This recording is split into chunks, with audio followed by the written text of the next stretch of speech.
Assalamualaikum warahmatullahi wabarakatuh. Baik, hari ini kita akan mempelajari tentang aplikasi pengolah angka. Kita bisa menggunakan Microsoft Excel untuk mempelajari program pengolah angka. Untuk membuka Microsoft Excel, ada dua langkah yang bisa kita coba. Yang pertama, klik Start. Kalau Anda menggunakan Windows 7 ataupun Windows 10, klik Start. Kemudian pilih Microsoft Office, kemudian pilih Microsoft Excel. Di sini untuk tutorial saya menggunakan Microsoft Excel 2010. Jika di laptop atau di komputer Anda masih menggunakan Microsoft Excel 2007 ataupun 2013 ataupun 2016 ataupun yang terbaru 2019, insya Allah semua rumus yang kita gunakan nanti masih bisa dijalankan. Oke. Selanjutnya klik Microsoft Excel 2010 sehingga tampilan lembar kerjanya seperti ini. Untuk penjelasan rincinya sudah saya tulis di blog saya, yaitu paktaufik.blogspot.com. Bisa dilihat di deskripsi YouTube yang sudah saya sertakan. Langkah yang kedua, untuk membuka Microsoft Excel, kita bisa menggunakan ikon yang ada di taskbar bawah ini, simbolnya X warna hijau, klik satu kali. Ya, tampilannya seperti ini. Oke, untuk awal pembelajaran, untuk pengenalan ini, yang perlu diperhatikan bahwa Excel adalah lembar kerja angka, sehingga tampilannya yang ada di sini adalah kotak-kotak, fungsinya nanti untuk memasukkan angka ataupun data yang akan kita olah.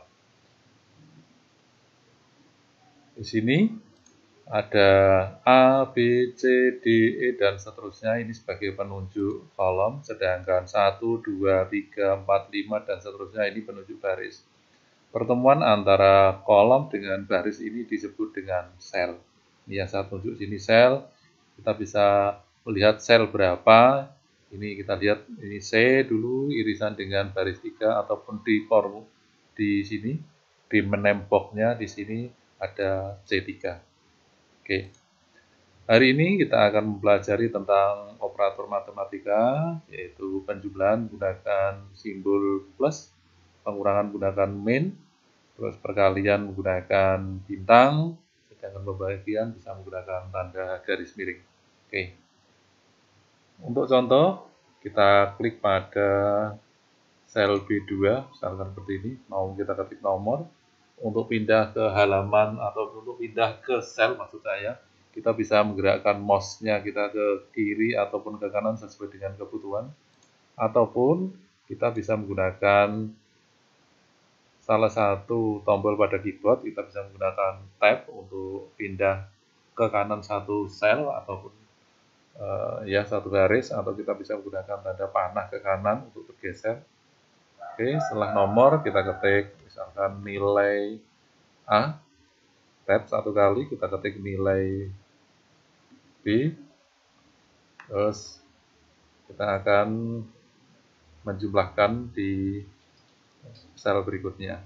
Kita tulis penjumlahan. Terus tab satu kali lagi, pengurangan. Oke. Untuk mengatur lebar ataupun lebar kolom, kita bisa menggunakan arahkan mouse-nya. Karena di sini nomor ini terlalu lebar untuk kolomnya. Kita dekatkan pada kolom B dengan C di sini, ada titik perpotongan di sini, hingga berubah menjadi panah ke kiri dan ke kanan. Kita klik kiri, tahan, geser ke kiri, menyesuaikan. Untuk kolom B, ini sudah perbesar supaya lebih jelas. Untuk nilai di sini sudah cukup. Untuk penjumlahan, ini kurang lebar kolomnya, kita klik geser ke kanan. Terus pengurangan juga sama di sini. Selanjutnya nanti di sini bisa kita klik perkalian misalkan atau pembagian. Oke, kita sesuaikan sesuai dengan kebutuhan. Untuk contoh, untuk kita isi misalkan di sini nomor 1, 2, 3, dan 4 sampai 5 saja misalkan. Kemudian kita bisa mengatur perataan dari label yang ada di sini tulisan kita. Caranya gimana? Kita klik, misalkan di sini nomor, kita klik kiri tahan blok sampai dengan pembagian ataupun semuanya saja di sini nanti kita buat rata tengah misalkan, yaitu kita menggunakan ribbon home di sini. Pada group alignment, sini ada alignment left, text left untuk kiri, center untuk tengah ataupun right untuk rata kanan. Ini kita pilih yang center saja. Oke, kemudian masih di kondisi tertutup di sini, kita masih dalam menu ribbon home. Kemudian kita pilih group font di sini, di atasnya ada namanya border, atau border. Kemudian kita pilih all border seperti ini. Oke. Selanjutnya kita masukkan nilai A, ini bebas, misalkan saya isi 75, kemudian B 89.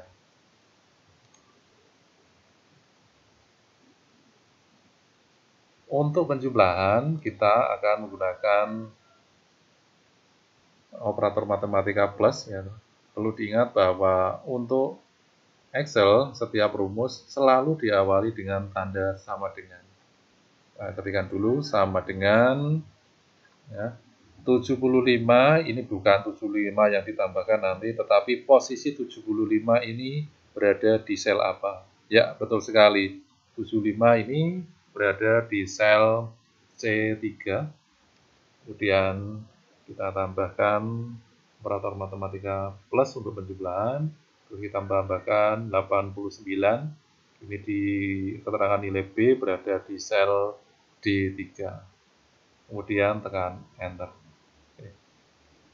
Kalau kita menggunakan rumus seperti ini, ya, ini yang berapapun nilai yang ada pada sel C3 dan sel D3 ini tidak akan memengaruhi penjumlahan di sini. Maksudnya gimana?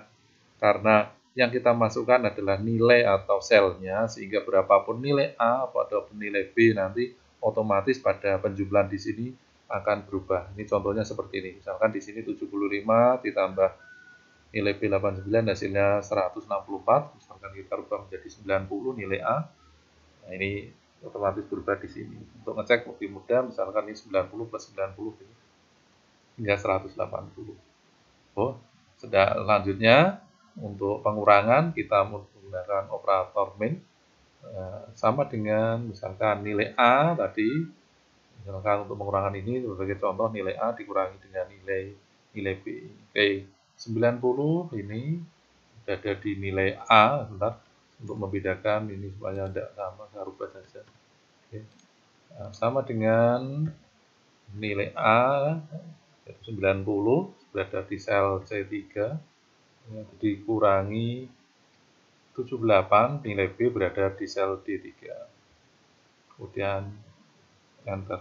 Sama halnya dengan perkalian, terus sekali ini nanti menggunakan operator bintang untuk simbol perkaliannya, sama dengan sel C3 kali sel 78 berada di sel D3. Oke, kita akan enter.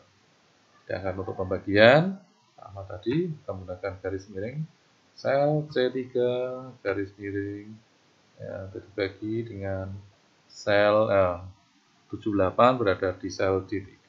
Kemudian kita enter. Oke. Seperti ini. Untuk satu angka di belakang koma ini masih panjang, kita bahas lagi untuk pembahasan ataupun tutorial berikutnya. Selanjutnya untuk nomor 2, nomor 3, nomor 4 dengan nomor 5 ini langkahnya sama seperti di atas ini tadi nomor 1. Oke, silakan dicoba-coba, berarti nanti untuk penjumlahan di sini sama dengan ini nilai A yang berada nomor 2 ini berada di sel apa? Oh ya, di sel C4 ataupun di sini nanti di 4, begitu juga sampai dengan nomor 5. Oke. Jika ada kesulitan, silakan dibuka kembali artikel yang sudah saya tulis di blog saya, yang sudah saya sertakan di deskripsi di bawah ini. Terima kasih. Wassalamualaikum warahmatullahi wabarakatuh.